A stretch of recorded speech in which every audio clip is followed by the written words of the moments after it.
Heidi Allen. Thank you very much indeed, Mr. Speaker. Does the Prime Minister realise when she so flippantly dismisses calls for a confirmatory public vote or second referendum, she's just like that dismissing the million-odd people who marched on Saturday, the 5.5 million and rising number of people who signed the petition to revoke Article 50. She says it would undermine democracy, but she does realise that democracy isn't indefinitely owned by the people who voted that day in the referendum.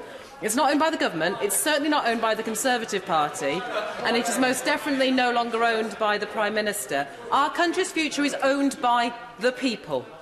Does she not realise it is no longer her decision to make? Now, Parliament, it's our turn. And following that, this decision absolutely must go back to the British people.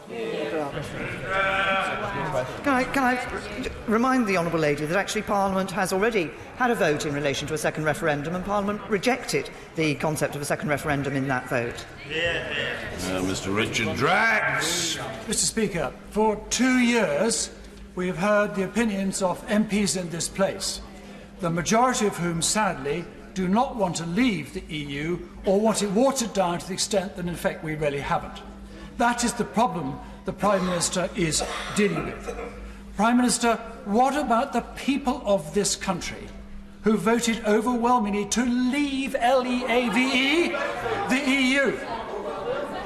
Can she assure me that that's what we will do? If it takes to April the 12th, so be it. But on that date, if a deal cannot be agreed, we leave the EU as we promised the people of this country.